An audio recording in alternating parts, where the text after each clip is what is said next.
João capítulo 15, verso 16, a Bíblia diz assim, João 15, verso 16: Não fostes vós que me escolhestes a mim, pelo contrário, eu vos escolhi a vós outros e vos designei para que vades e deis fruto, e o vosso fruto permaneça, a fim de que tudo quanto pedirdes ao Pai, em meu nome, Ele vô-lo conceda. A parte A desse versículo diz assim: Não fostes vós que me escolhestes a mim, pelo contrário, eu vos escolhi a vós outros e vos designei para que vades e deis fruto. Vamos ter uma palavra de oração. Amado Pai, muito obrigado pela Tua palavra, que nós temos liberdade em abri-la. Nesse tempo, Pai, de reflexão, que Teu Espírito Santo nos visite de uma maneira muito especial, trazendo, Pai, o Teu falar. Nós precisamos de ouvir a Tua voz. A Tua voz, ela é vivificadora. A Tua voz, ó Pai, ela é esquadrinhadora. A Tua voz, ela desnuda o nosso coração. Pai, Tu encontras em nós caminhos para poder se manifestar, agir, operar e nos edificar. Estamos diante do Senhor. Por isso nós entregamos esse tempo nas Tuas mãos. Confiamos, ó Pai, que Tu irás fazer algo em nós, nessa oportunidade, pela Tua palavra, na revelação do Teu Espírito, que a inspirou. Nos dê alegria na proclamação e na recepção da Tua palavra. Em nome de Cristo nós oramos. Amém. Irmãos, eu quero falar um pouquinho hoje. Nós fizemos algumas pontuações aqui na quarta-feira sobre a doutrina da eleição.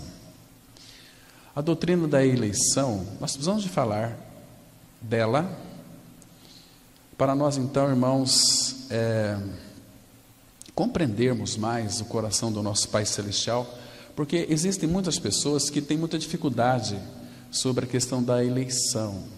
Como que Deus pode escolher a uns e não escolher a outros? Em primeiro lugar, nós temos que saber que o nosso Pai Celestial, Ele é soberano. O apóstolo Paulo vai dizer, em Romanos 9, amei a Jacó e aborreci-me de Esaú. Por quê? Eu não sei, a Bíblia não explica. Só sei que Ele tem misericórdia de quem tem misericórdia, e Ele ama quem Ele quer amar, mas a Bíblia diz que Ele amou a todos. Então, eu não estou dizendo que a eleição não tem nada a ver com predestinação. Todos os filhos de Deus que creram no Senhor foram predestinados, sim, a serem conforme a imagem de seu Filho. A palavra fala que aos que de antemão conheceu, a esses também os predestinou, mas a predestinação foi para Ele. Agora, fica assim muito estranho quando nós deparamos com a doutrina da eleição, e se nós não tivermos, irmãos, um contato muito especial com o trono. Quando eu falo contato com o trono, é uma vida de intimidade com o Senhor, nós não vamos compreender a doutrina da eleição. É uma doutrina que, para muitos, ela é perigosa. Por quê? Eles dizem o seguinte: se Deus me escolheu, então eu vou viver a minha vida do jeito que eu quero. Eu já sou escolhido mesmo, né? Isso é um grasso erro, um erro muito grasso, e que a palavra de Deus nos mostra que, se nós não tivermos responsabilidade, irmãos, a doutrina da eleição não tem valor nenhum para nós. Paulo, ele diz assim, em 2 Tessalonicenses 1, 7 e 8, sobre aqueles que não conhecem a Deus, aqueles que não obedecem o Evangelho, estes sofrerão penalidade de eterna destruição. Preste atenção, não conhecem a Deus. Os ímpios, os pecadores, e aqueles que conhecem, mas não obedecem, está no mesmo patamar de igualdade, porque a Bíblia é muito clara em dizer que estes não sofrerão penalidade de eterna destruição.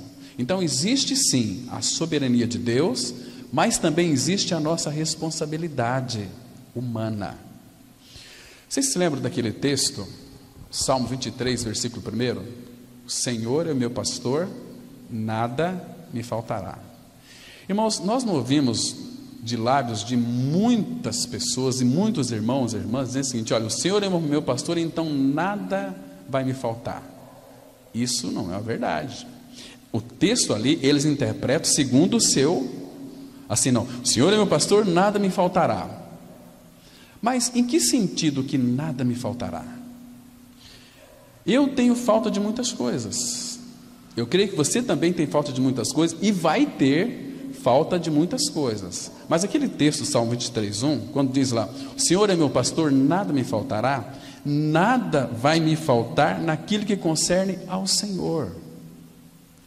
Eu estando nele, a minha satisfação, a minha suficiência está nele, tudo que eu preciso está nele, mas eu sei que muitas coisas vão faltar para mim, mas o que não pode faltar é meu Senhor, porque senão não faria sentido aquele texto de Paulo em Filipenses 2, ele diz assim: eu aprendi a viver contente em toda e qualquer situação. Aprendi a viver contente. Olha, ele sabe ter fome, sabe nudez, sabe ter muitas privações, e para Paulo faltou muitas coisas. Então muitos falam assim: não, se você está faltando alguma coisa para você, porque você não tem fé, porque a Bíblia diz que o Senhor é meu pastor, nada me faltará. Sim, quando eu estou ligado a Cristo, a minha suficiência, a minha satisfação é Ele. Eu tenho uma satisfação, então, para as minhas emoções, em Cristo, nada vai me faltar. Porque também não faria sentido aquele texto, irmãos, lá de Mateus 4, quando Jesus foi levado ao deserto para ser tentado pelo diabo. Ficou 40 dias sem comer e nem beber. Ao final desses, ele teve fome. Aí o diabo, qual que foi a provisão do diabo? Se tu és o Filho de Deus, diga a estas pedras que se transformem em pão, porque está escrito, Jesus, irmãos, eu louvo a Deus, porque como foi que o Senhor Jesus derrotou Satanás ali no deserto? Jesus, ele não exerceu nenhum dos seus domínios de Deus. Ali, irmãos, como que Jesus venceu a Satanás? Imagina só, porque se o Senhor Jesus estivesse vencido Satanás, exercido o seu poder de Deus, porque ele era Deus encarnado, nós não queríamos vencer Satanás, mas ele venceu Satanás usando está escrito. Então nós também podemos vencer Satanás de que maneira? Está escrito. Entende? Porque Jesus, ele foi tentado no deserto como um homem. Jesus, ele abdicou dos seus atributos divinos, dos seus poderes divinos, como Deus. Mas Satanás vinha, o atacava, mas também está escrito. Venceu com a palavra. Então, se Jesus não usou os seus poderes divinos, mas só a palavra, irmãos, como então nós podemos vencer a Satanás? Com a sua palavra. Está escrito. Porque Satanás sempre vem com acusações. Você isso, você aquilo. E quem que Satanás vai usar para nos acusar? As pessoas que às vezes não têm uma mente renovada. Olha, você está... Não. A Bíblia diz assim, Então é pela palavra. Agora, quando ele nos escolheu, e a Bíblia vai dizer, irmãos, que foi uma escolha. Vamos pensar aqui, no primeiro ano que Deus criou este universo, que Deus criou o mundo, você já parou para pensar onde é que você estava? Onde você estava quando Deus disse assim: haja luz e houve luz? Onde nós estávamos? Nós não existíamos, nós não éramos. porque pela sua soberania Ele já nos via, já nos contemplava. Irmãos, mais de 6.000 anos atrás, eu quero aprofundar um pouquinho hoje aqui.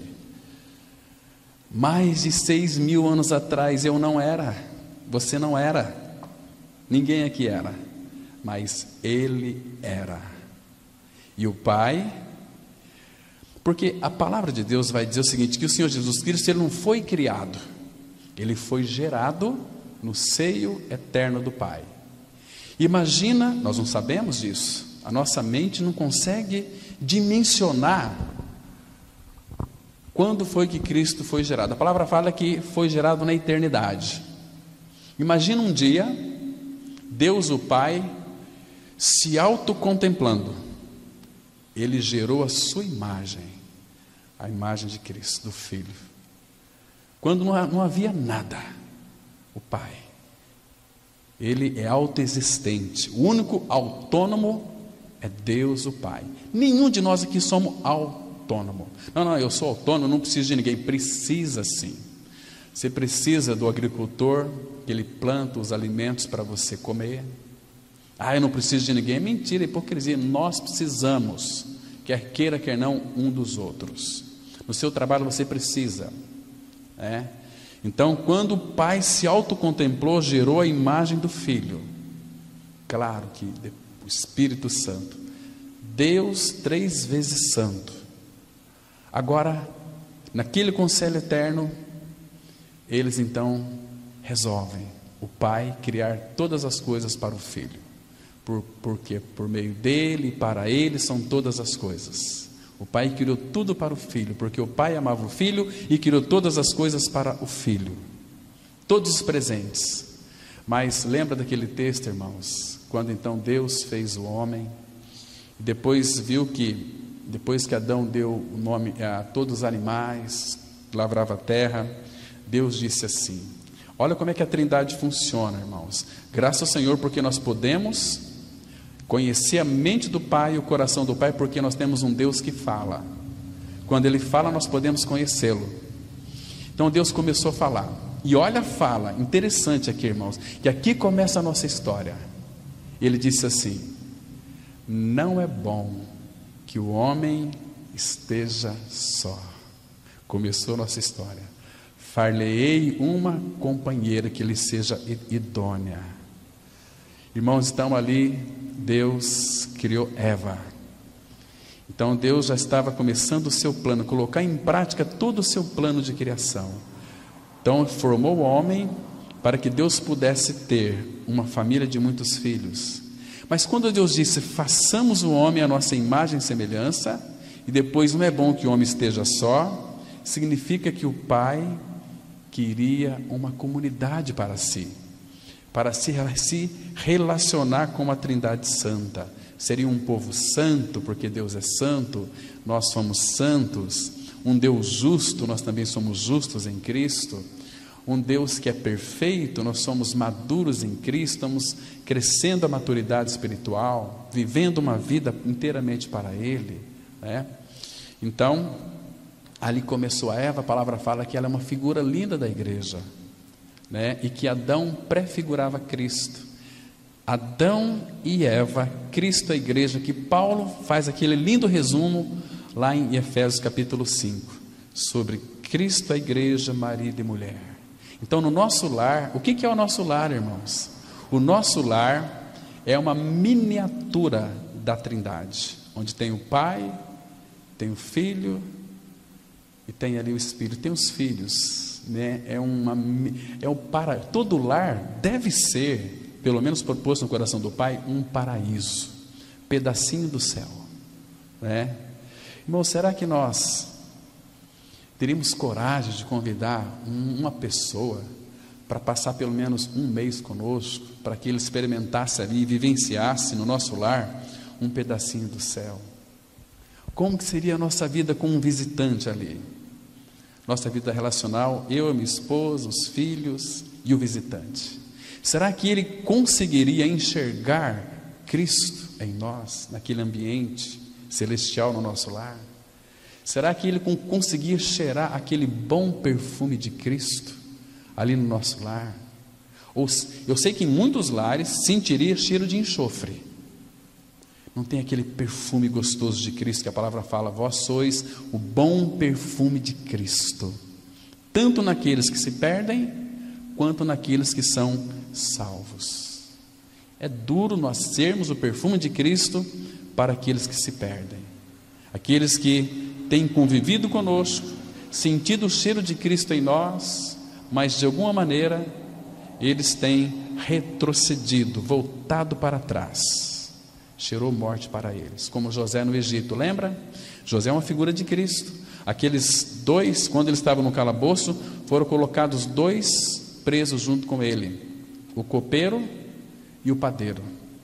José foi para o padeiro cheiro de morte para a morte, mas foi para o copeiro cheiro de vida para a vida. E sempre vai ser assim, irmãos: cheiro de morte para um, cheiro de vida para outros. Irmãos, graças ao Senhor que foi Ele quem nos escolheu. E essa escolha, irmãos, foi muito antes de nós nascermos. Abra sua Bíblia na carta de Paulo aos Efésios, capítulo 1, versículo 4. Veja aqui, irmãos, que texto maravilhoso. Efésios 1, versículo 4. Eu vou ler o 3 e o 4. Muito interessante aqui esse versículo, para nós entendermos um pouquinho sobre a questão da eleição. Entendam bem, irmãos, eleição não significa que Deus, porque você tem um cabelo mais preto do que o meu, Ele escolheu você e não escolheu eu. Não. Quantos que pecaram, nós sabemos que foram todos pecaram. A morte de Cristo na cruz foi para todos. E eu, quando for levantado da terra na cruz, atrairei todos a mim mesmo. O problema é que as pessoas não querem crer na palavra de Deus, querem crer no seu idealismo, querem crer naquilo que então, Deus revela para mim no seu espírito isso, aquilo, aquilo outro, tal. Meu irmão, isso aí não tem nada a ver com o Senhor, com a sua palavra.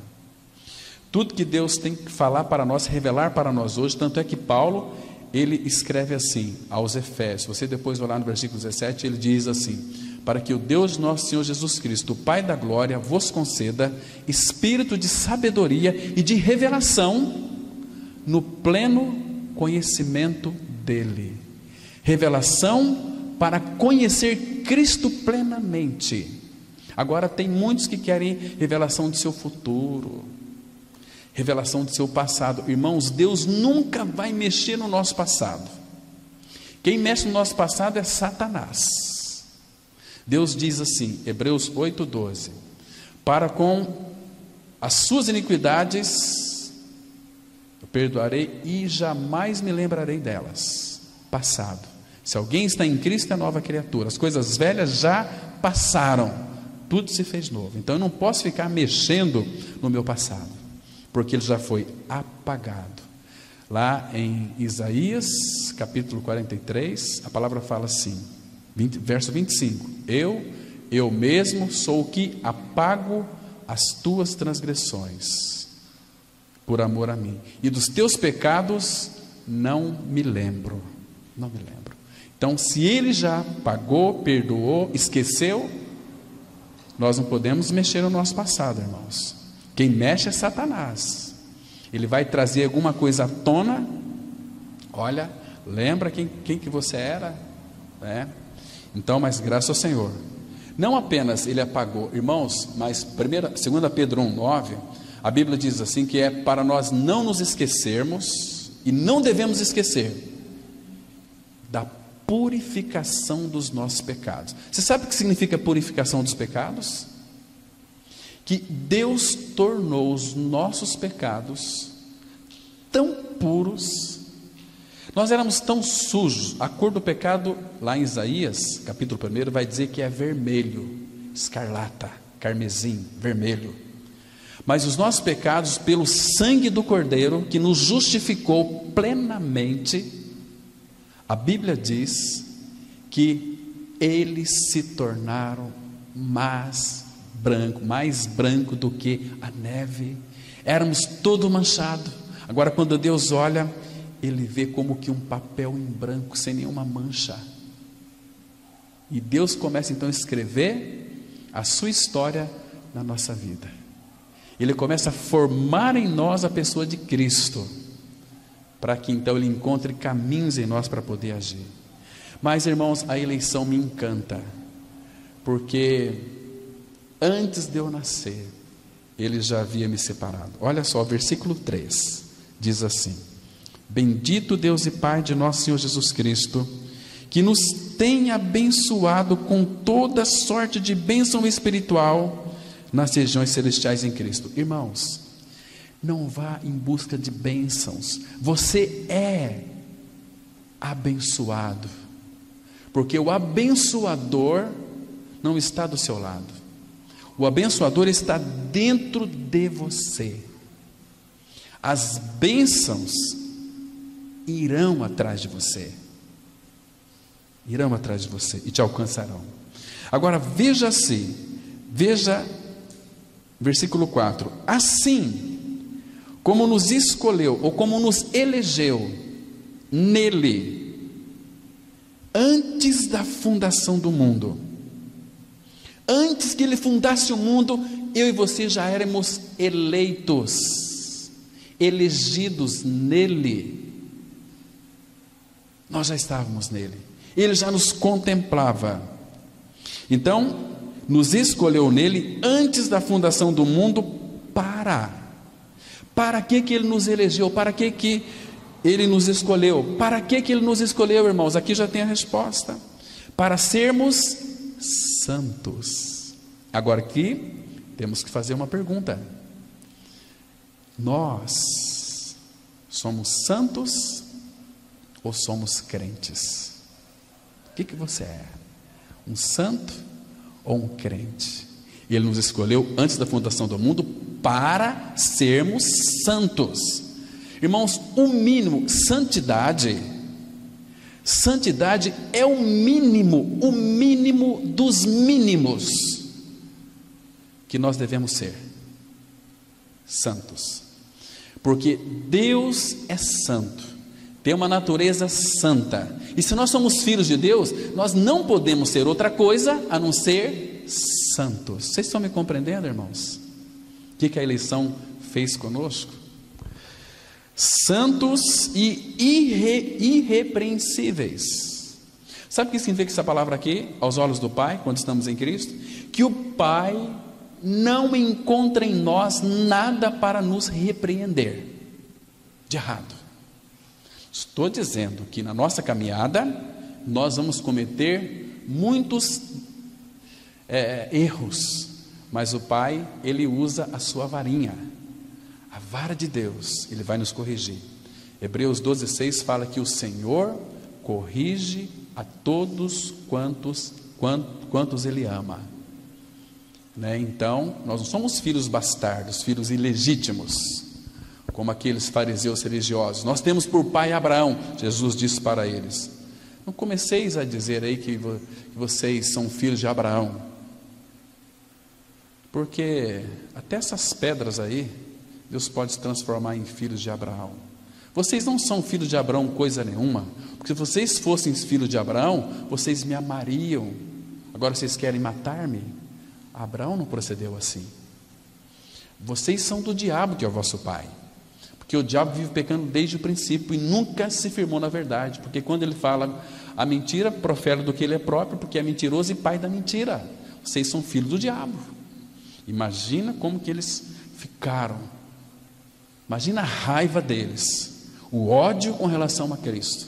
Aí Jesus, depois do discurso, chamou os discípulos e disse assim: olha, se odiaram a mim, vão odiar vocês também, a não ser que vocês não sejam meus, porque quem é do mundo, o mundo não se importa, faz o que quer, apronta o que quer, chega final de semana naquela hipocrisia dentro do templo, erguendo as mãos, glória a Deus, aleluia, aleluia, mas saiu do portão para fora,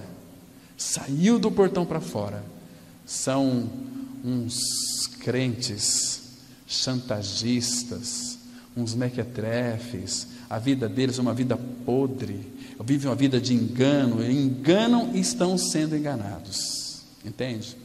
Agora com um santo é diferente. Não, isso eu não concordo. Por quê? Porque Deus diz na sua palavra que não pode. E eu não vou ser cúmplice das obras das trevas. Então isso vai gerar ódio e raiva na vida das pessoas. Vocês entendem o que significa ser santo, irmãos? Nós não podemos admitir uma vida em complexidade, em cumplicidade com este mundo. Senão nós estaríamos também andando em trevas como o mundo. Entende? Mas, irmãos, como nós temos que crescer no Senhor, irmãos. Como nós somos levados a falar as coisas do mundo, a pensar as coisas do mundo, a agir como o mundo, Mas o Senhor, Ele nos elegeu, nos escolheu nele antes da fundação do mundo. Então fomos eleitos em Cristo, escolhidos em Cristo. Agora olha o versículo 5: nos predestinou para Ele, para adoção de filho. Essa palavra adoção de filhos, a ideia é que normalmente quando alguém lê a Bíblia, pensam assim: não, eu fui adotado na família de Deus. Não é isso que o texto está dizendo. No original diz dessa, pesquisem depois, irmãos. Nos predestinou para Ele para adoção de filhos. Adoção de filhos, sabe o que significa aqui no original? Huios tessia. Adoção de filhos é filhos maduros de Deus. Sabe por quê? Vocês se lembram como que falamos algum tempo atrás aqui sobre o Bar Mitzvah de Jesus. Jesus alcançou uma idade e hoje, lá em Israel, muitos judeus, de repente, o filho alcança aí a sua maturidade, 14 anos de idade, 12, 14, então, ele reúne todos os seus parentes, seus amigos, o pai, e diz assim: olha, este aqui é meu filho, e a partir de hoje, ele está assumindo a sua maturidade espiritual. E eu quero dizer para vocês também: tudo que é meu, a partir de hoje, legitimamente passa a ser de meu filho. Passa a ser de meu filho. Irmãos, quando nós nos tornamos filhos de Deus, nós nascemos bebê e criança, nós estamos crescendo a maturidade. Quando nós alcançarmos a maturidade, Deus, o Pai, vai fazer diferente. Ele vai como que parar este universo, vai chamar principados e potestades, todos os anjos bons, os demônios, tudo, porque eles têm que ouvir, o soberano está falando, e Satanás é servo de Deus, não faz nada se Deus não permitir, e vai dizer o seguinte: olha, esses aqui agora, são os meus filhos amados, tudo que é meu, também passa a ser deles. Lembra que Paulo disse lá em Romanos 8, se somos filhos, somos herdeiros de Deus e co-herdeiros de Cristo. Irmãos, você acha que nós merecemos isso? Você acha que nós merecemos isso? Quando Paulo fala lá em Timóteo, quando ele vai chegar lá no trono da glória, agora ele diz que já chegou no final, da sua carreira, completou a carreira, guardou a fé, agora a coroa da vida já me está preparada. Eu penso assim, irmãos, para que Paulo vai querer coroa? Sabe o que Paulo vai fazer com aquela coroa no dia da glória? Ele vai pegar a sua coroa, vai colocar aos pés do Rei Jesus. Fala: Senhor, essa coroa não é para mim, é tua. Eu me satisfaço com a tua doce presença, contemplar o Senhor. O que eu preciso é de ti. Eu não quero coroa, eu não quero fama, eu não quero honra. Eu quero te amar, eu quero te servir, eu quero te adorar. Oh, irmãos, são esses adoradores que o Pai procura, que o adorem em espírito e em verdade, a verdadeira oração. Porque às vezes, muitos, às vezes na hora do louvor estão adorando no cântico, etc. Mas, irmãos, às vezes está num momento de emoção ali, mas não vive uma vida de adoração ao Senhor. Lembra quando Jó perdeu todos os seus filhos? O Senhor o deu, o Senhor o tomou, bendito seja o nome do Senhor. Que linda adoração é essa? Quando nós perdemos alguma coisa, nós esperneamos: ai Senhor, eu não aceito, eu repreendo. Quem é eu e quem é você para repreender alguma coisa? Fala: Senhor, eu não sei o que tu queres, mas eu sei que tudo que acontece comigo vem de ti. Então, Pai, operas em mim, me faz enxergar, me corrige, me trata, me quebranta. Operas a cruz profundamente para que eu então possa servir aos teus propósitos. Aí é maravilhoso. Irmãos, mas veja aqui, versículo 5. Então nos predestinou para Ele, para sermos filhos maduros, adoção de filhos, a ideia aqui, por meio de Jesus Cristo, segundo o beneplácito de sua vontade. Você sabe o que significa beneplácito? É o seu bom prazer. Queridos, por que é segundo o seu beneplácito? O que está envolvido aqui para que Deus então tenha prazer em nós? O seu Filho. Lembra quando Jesus Cristo ele saiu ali do Jordão, quando ele foi batizado por João Batista? Ouviu, o céu se abriu, ouviu-se aquela voz: este é o meu Filho amado, nele eu tenho todo o meu prazer. Queridos, vocês se lembram do jardim do Éden? Éden significa o quê? Prazer de Deus. Deus, o que Deus fez no Éden? Ele construiu, o que Deus construiu no Éden? A palavra Éden significa prazer de Deus. Deus construiu no Éden um jardim fechado para desfrute do Senhor. Então Deus colocou naquele jardim o homem, Adão. Então foi bem no Éden que Deus construiu o jardim e colocou o homem. Então Deus tinha prazer no homem, Deus tinha prazer em Adão. Como é que nós sabemos disso? Porque toda a viração do dia Deus ia lá ter comunhão com Adão, ter o chazinho da tarde, 5 horas da tarde, tinha prazer. Mas o homem entrou no pecado. Quando o homem pecou, o que Deus fez com o Éden?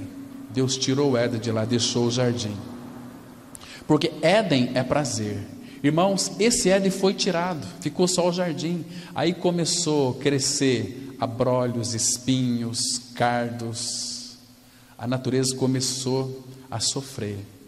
Mas, irmãos, Deus não tinha mais prazer naquele jardim, não tinha mais prazer no homem, porque ele se tornou um pecador. Mas depois de muito tempo, quando Jesus começa a assumir o seu ministério, ele levanta ali, quando ele sai do Jordão, o céu se abre, ouve-se aquela voz: este é meu Filho amado, nele tenho todo o meu prazer. E agora este Éden, o nosso Senhor Jesus, o prazer de Deus, Deus coloca em nós. Então, irmãos, Deus tem prazer em nós, por causa do Filho. Lembra do Salmo 16, versículo 3? Abra lá, por favor. Salmo 16, versículo 3. Interessante esse salmo aqui, que vai mostrar que o Senhor tem um prazer em nós, mas não é por causa de nós, por causa do Filho que habita em nós. Então isso faz toda a diferença. Olha só, versículo 3. De novo aqui você vai encontrar a palavra santos. Outras tem algumas versões paralelas que diz aos santificados. Salmo 16, verso 3, a palavra diz assim: quanto aos santos que há na terra, são eles os notáveis, nos quais tenho todo o meu prazer. Irmãos, quando que Deus vai ter prazer em um pecador? Nunca. Mas por causa do Filho que habita em nós, Cristo. Prazer de Deus: este é meu Filho, nele tem todo o meu prazer. Cristo é a nossa vida, Deus tem prazer em nós. Mas aqui é os santos que há na terra, são eles os notáveis. Nós somos um povo notável, irmãos. Talvez não seja para o mundo, mas nós somos para o nosso amado Senhor. Nós não temos que chamar a atenção do mundo para nós. Importante que nós temos o olhar do Pai sobre nós. Ele está com seus olhos abertos e ouvidos atentos aos seus filhos. Irmãos, como Ele cuida de nós. O Senhor cuida de nós, o Senhor ama nós. Irmãos, isso de certa forma é triste para nós, e de uma outra forma nos traz grande alegria. Queridos, a Bíblia diz que Deus odeia o pecado. Deus odeia o pecado. Nós, eu e você, nós nascemos neste mundo amando o pecado. Mas nós não dizemos que amamos o pecado, mas as nossas atitudes demonstram que amamos o pecado. Mas Cristo veio, entrou na nossa história. Ele veio para tirar o pecado do mundo, como o Cordeiro de Deus que tira o pecado do mundo. Colocou em nós, introduziu em nós uma nova realidade. Cristo em vós, a esperança da glória.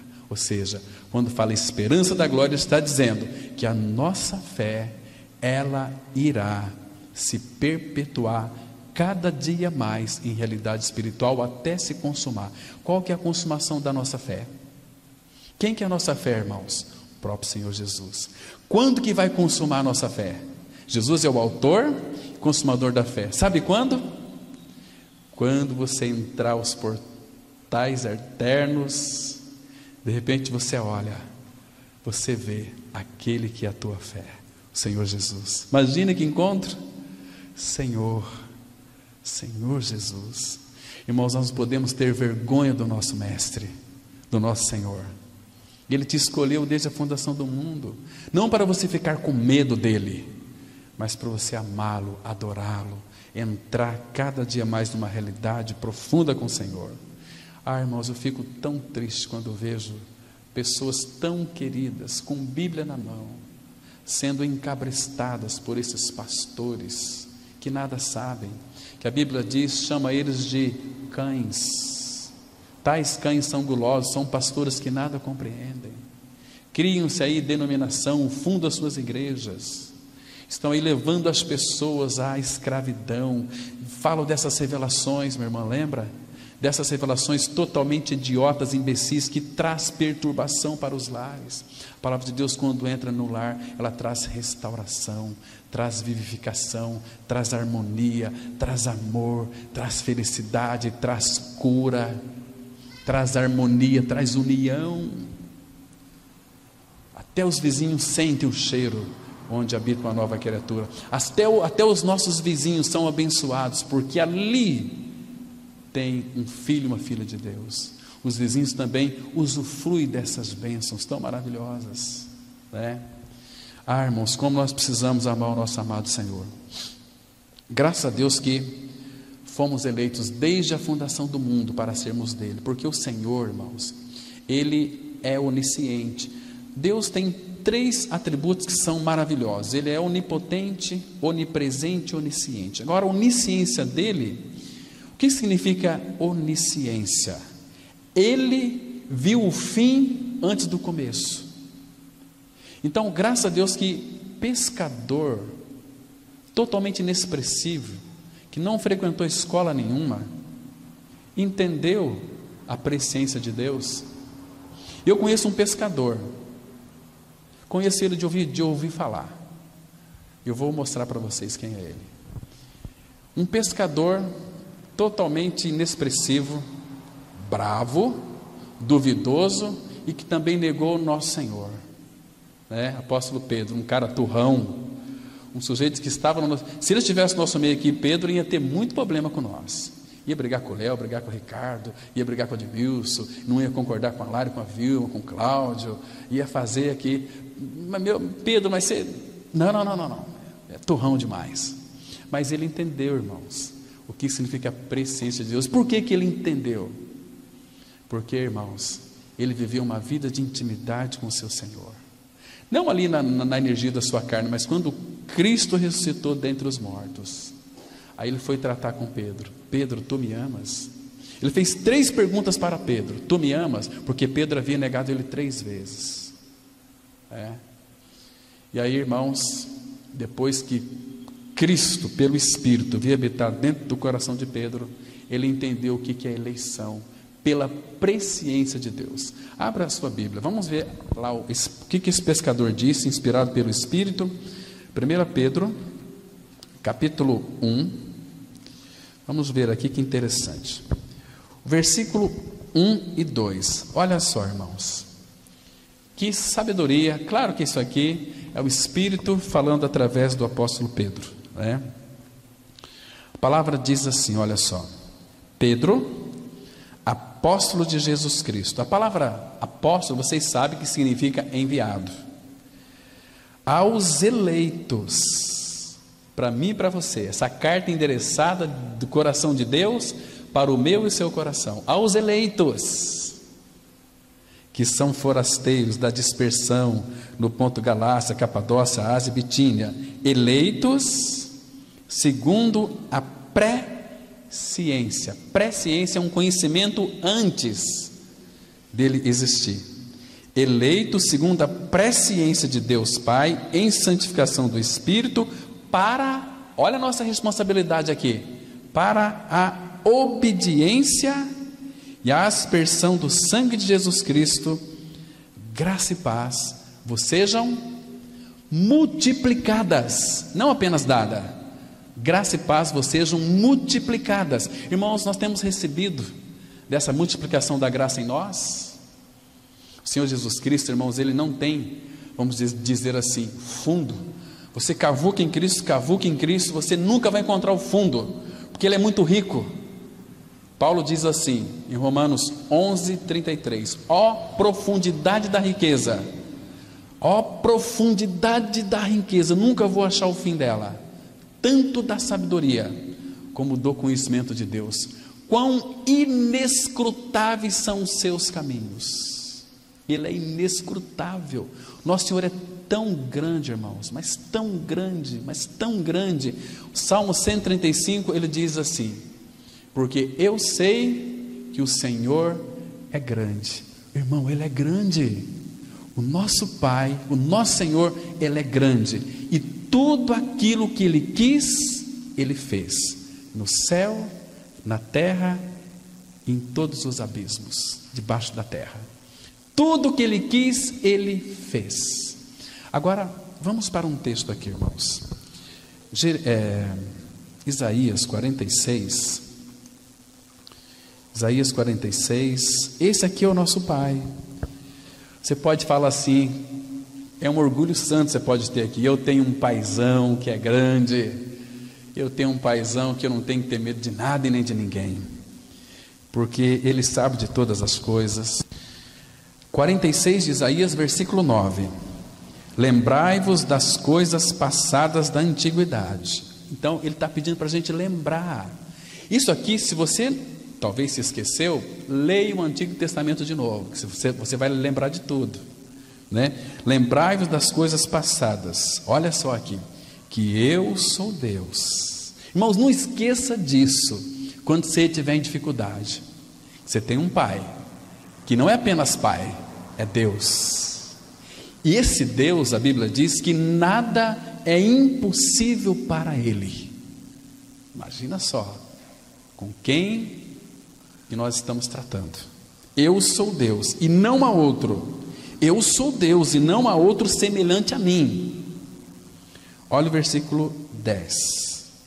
Que desde o princípio anuncio que há de acontecer, e desde a antiguidade as coisas que ainda não sucederam, que digo, o meu conselho permanecerá de pé, farei toda a minha vontade. Deus vai fazer toda a vontade dEle. Agora, Ele quer contar conosco para fazer a vontade dEle. Irmãos, se nós não formos, como diz o apóstolo Paulo, cooperadores de Deus, se nós não quisermos cooperar com Ele, você acha que o propósito dele vai ser frustrado porque nós não queremos? Não vai. Ele vai levantar outro povo. Ele é soberano. Ele é soberano. Queridos, quando o apóstolo Paulo, ele então teve aquela linda visão de Cristo, caminho de Damasco, e depois ele passou 3 anos no deserto. Quando Paulo nasceu de novo, ele começou a pregar o evangelho, lembra? Saiu para lá, mas Paulo está fazendo tudo errado. Tanto é que ele teve que sair corrido lá da cidade, descido num cesto. Aí ele foi se isolar. Ele entendeu que ele precisava então assimilar muitas coisas que ele lia no Antigo Testamento. Ficou isolado durante 3 anos, depois mais 8 anos, só assimilando sobre aquela visão de Cristo. Lembra? Então agora Paulo, a partir de Cristo, ele lia a Bíblia agora a partir de Cristo, e ele escreveu, vamos dizer, metade do Novo Testamento. 13 cartas foram de Paulo, são 26 cartas. 27, aliás. Então, metade praticamente foi de Paulo. Mas então, quando Paulo teve aquela linda visão de Cristo, ele começou a ler o Antigo Testamento, agora com uma nova perspectiva. Ele lia as Escrituras sempre procurando Cristo. Então ele teve uma revelação linda. Você se lembra daquele texto, Jeremias 1,5? Dá um pulinho aí, estão bem pertinho, o próximo livro, Jeremias 1, versículo 5. Vamos ver aqui, que também fala da eleição. Porque Deus elegeu os irmãos do Antigo Testamento, como nos elegeu nós, no Novo Testamento, da mesma maneira. Deus não é diferente, Deus não muda, diz a palavra de Deus, né? Então Jeremias 1,5 fala do chamado dele. Aí o versículo 4 diz assim, olha, Jeremias 1, 4 e 5. A mim me veio, pois, a palavra do Senhor dizendo, para Jeremias, né? Antes que eu te formasse no ventre materno, eu te conheci. Jeremias, antes de eu te formar, eu já te conhecia. E antes que saísses da madre, te consagrei e te constituí profeta às nações. Deus estava dizendo, Jeremias, eu estou te dando como profeta das nações. Jeremias profetizou durante 23 anos. Quantas almas ele ganhou para o Senhor? Nenhuma. Pedro, naquele sermão lá em Atos 2, quantas almas ele se chegou ao Senhor? Mais de 3.000. Estevão pregou aquele sermão lindo lá em Atos 7. Quantas almas se chegou ao Senhor? Nenhuma. E foi a cabeça dele, foi apedrejado, né? Por que que Pedro pregou e 3.000 foram salvos, e Estevão pregou e nenhuma alma foi salva, e Estevão foi martirizado? Por quê? Sabe por quê? Porque a Bíblia diz lá que eles estavam com seus corações endurecidos, mas a palavra foi pregada. Deus deixou de cumprir o seu propósito? Não. Porque Deus diz assim lá em Isaías 55:11: a palavra que sair da minha boca não tornará para mim vazia, mas fará aquilo que lhe apraz e prosperará para a qual foi designada. Então a palavra, ela produz vida ou então morte, morte naqueles que estavam com seus corações endurecidos. Agora, irmãos, quando o apóstolo Paulo leu esse versículo aqui, antes que eu te formasse no ventre de sua mãe, te conheci, e antes que saísse da madre, te consagrei e te constituí por profeta das nações. Você sabe como que Paulo interpreta esse versículo no Novo Testamento? Vamos lá, para Gálatas 1, carta de Paulo aos Gálatas, no capítulo 1. Então Paulo agora aqui fala com convicção, né? Paulo tinha uma convicção de que não seria diferente também.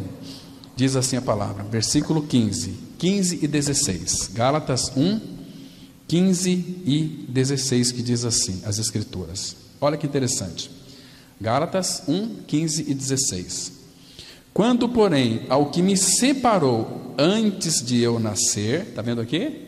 Paulo, ele era um mestre lá em Israel, ele foi instruído aos pés de Gamaliel, sabia tudo. Então agora ele começa a interpretar o Antigo Testamento à luz de Cristo. Então, aquela convicção, aquele chamamento, aquela separação, aquela eleição de Jeremias, também não podia ser diferente de Paulo. Mas só que aqui, Paulo sabia, hoje, que sem o Filho ele nada podia fazer. Então, olha aqui. Quando, porém, ao que me separou antes de eu nascer e me chamou pela sua graça, aprouve revelar seu Filho em mim, para que eu pregasse entre os gentios. Sem detença não consultei carne e sangue. Está vendo aqui, irmãos?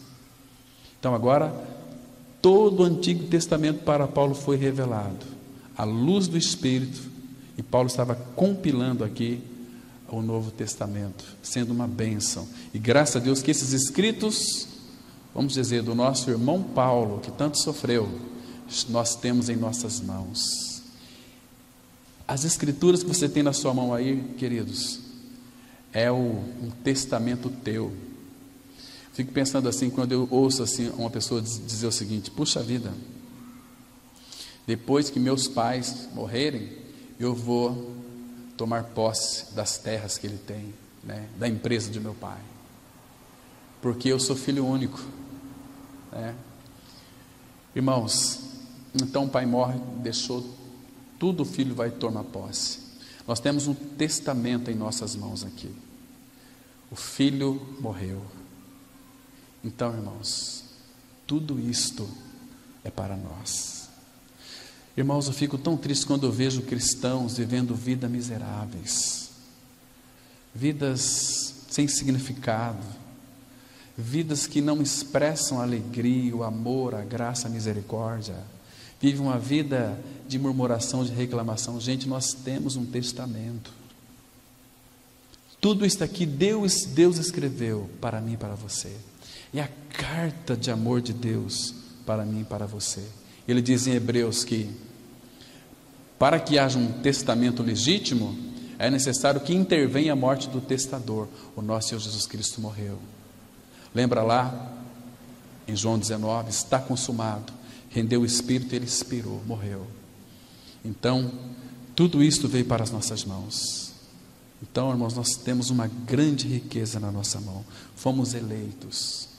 Antes dele morrer na cruz, ele escolheu a todos que são teus, que iriam crer nele desde a fundação do mundo. Irmãos, nós não podemos sair por aí e orar para que Deus salve o mundo, para que Deus então alcance os pecadores do mundo. Eu não sei, neste mundo tem muitos filhos de Deus que vão crer ainda. Tenho plena convicção disso. Mas, irmãos, não é que você pegar aí uma caixinha de fósforo, subir na praça, colocar uma caixa de som, e começar a ameaçar as pessoas e dizer: você tem que crer, senão você vai... Meu Deus do céu, nunca. As pessoas ficam com raiva, depois eles que são perseguidos. Meus irmãos, o Evangelho não é algo assim ofensivo. A graça de Deus parece que ela é muito injusta. Como é que Deus pode salvar uma pessoa assassina, um bandido, um ladrão, uma prostituta? Tem pessoas que dizem: não, este Deus que vocês pregam não é o que eu quero para mim, porque ele disse que salvou aquele assassino. Irmãos, a graça, ela nos foi dada para crermos em Cristo. É uma graça que nos salva.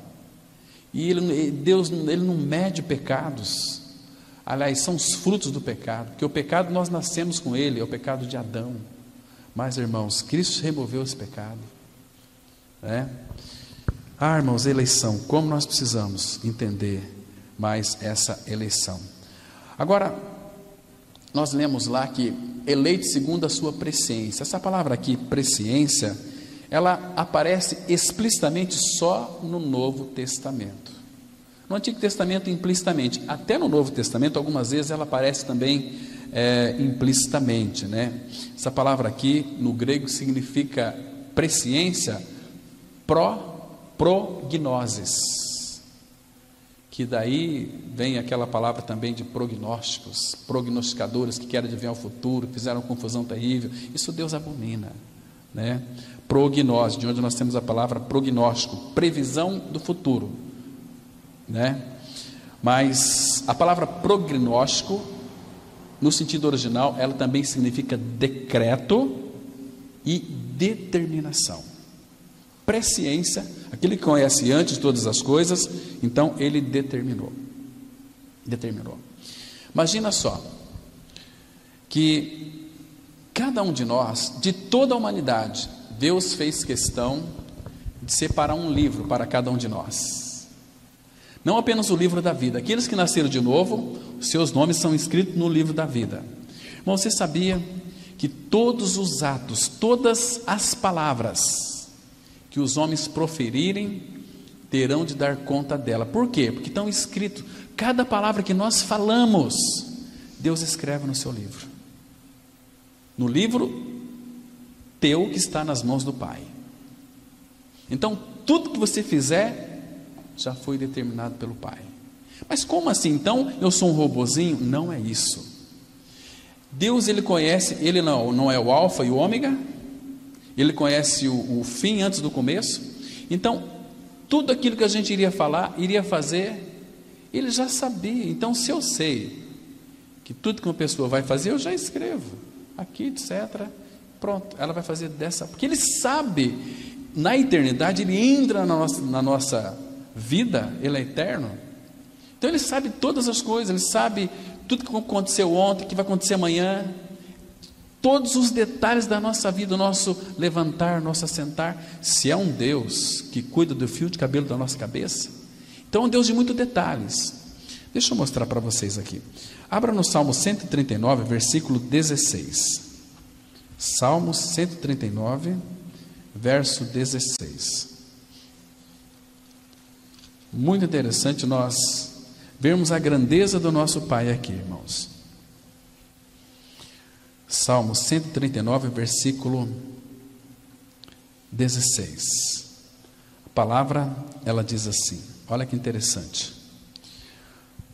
Os teus olhos me viram a substância ainda informe.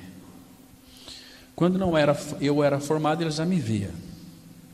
No teu livro foram escritos todos os meus dias, cada um deles escrito e determinado. Não é que Deus, aqui no sentido assim, Ele determinou que fosse assim. Não, Ele já sabia que seria assim, por isso Ele escreveu. Aqui, essa palavra determinado significa, sabe o que? No original hebraico, presciência. Presciência. Então, no teu livro foram escritos todos os meus dias, cada um deles escrito e determinado, quando nenhum deles havia ainda. Olha que interessante. Por que ele sabe disso? Porque Ele é onisciente. Ele é um Deus que é presciente. Interessante. Então Ele sabe todas as coisas. E aí, Davi, ele diz assim no versículo 17: que preciosos para mim, ó Deus, são os teus pensamentos, e como é grande a soma deles. Como é grande a soma deles. O versículo 4 desse mesmo capítulo diz assim: ainda a palavra não me chegou à língua, e tu, Senhor, já a conheces todas. Irmãos, você não fica triste quando você vê aqueles que se dizem cristãos, mudam a entonação da voz, começam a gritar, oh Deus, aleluia, não tem nada a ver com o Senhor. Ele penetra os meus pensamentos. Eu posso orar em silêncio, posso orar, deito na minha cama, fecho os olhos, conversar com meu Pai em pensamentos. Estou viajando, carro, contemplando toda a sua criação. Oh Pai, muito obrigado, porque Tu criaste céus, terra e mar, tudo que há neles. Deus tem cuidado de nós. Ontem eu estava preocupado, indo para Campo Grande, falei, puxa vida, sol quente, né? Mas de repente o Senhor trouxe uma nuvem e nos conduziu até Campo Grande, debaixo daquela nuvem, até chover um pouquinho, para dar uma refrescada. Que delícia! Pai que cuida, Ele nos ama tanto, tem um cuidado tão precioso conosco. Ele sabe quanto que nós somos fragilizados. Irmãos, você tem pedido ao Pai, não sei se poderia dizer, esses recursos para Ele? Senhor, traz aqui. Às vezes você está andando, às vezes numa cidade assim, grande, quantas vezes eu tinha que parar ali, mas está cheio de carro, aí alguma coisa, fala com a gente, dá mais uma volta, aí está chegando, aí o carro sai e você entra. Oh Pai, muito obrigado. Ele cuida dos seus. Deus é um Deus de detalhes, irmãos, de detalhes. Ele te ama tanto, fez tudo por você e por mim. Lembra aquele texto de Romanos 8:32? Aquele que não poupou seu próprio filho, antes por todos nós o entregou, porventura não nos daria com ele todas as coisas, até um lugar no estacionamento? Entende? Como aquela mulher estava precisando, não tinha nada em casa, acabou o seu recurso, não tinha emprego, é um período pós-guerra, filho pequeno em casa, alguma coisa falou com ela, vai ao mercado, porque o Filho de Deus tem que ser ousado. E ela chegou no mercado, falou: pega o carrinho, pega tudo que você tem necessidade. Pegou, deu meio carrinho. Agora pega mais coisas. Ela pegou, encheu o carrinho e foi assim, na direção do Espírito. E alguma coisa falou para ela: vá no caixa 4. Ela chegou no caixa 4, esperou ali um pouquinho, estava fechado com aquela correntinha. De repente, chegou ali um rapaz, tirou a correntinha e ouviu-se uma voz no microfone: a primeira compra que passar no caixa 4 é de graça, porque é a 1000ª compra desse mercado. Meu Deus, que preciosidade! Então Ele cuida de nós, irmãos. Nunca acha que o Pai não cuida de você. Ele cuida, Ele te ampara, Ele te ama, Ele está ali bem presente junto contigo. Irmãos, Ele é aquele também que nunca vai nos desamparar. Deixa eu ler aqui o último texto para nós encerrarmos. Hebreus capítulo 13. Vocês conhecem o texto? Hebreus 13, versículo 5. Hebreus 13, verso 5. Olha que versículo lindo nós temos aqui. Diz assim a palavra, Hebreus 13, verso 5. Seja a vossa vida sem avareza. Avareza é um desejo profundo por coisas materiais, dinheiro, posses, o teu melhor. Então, seja a vossa vida sem avareza. Por quê? Eu sei daquilo que você precisa. Você é meu filho, eu vou te dar o melhor. Então, espere em mim. Entende? Contentai-vos com as coisas que tendes.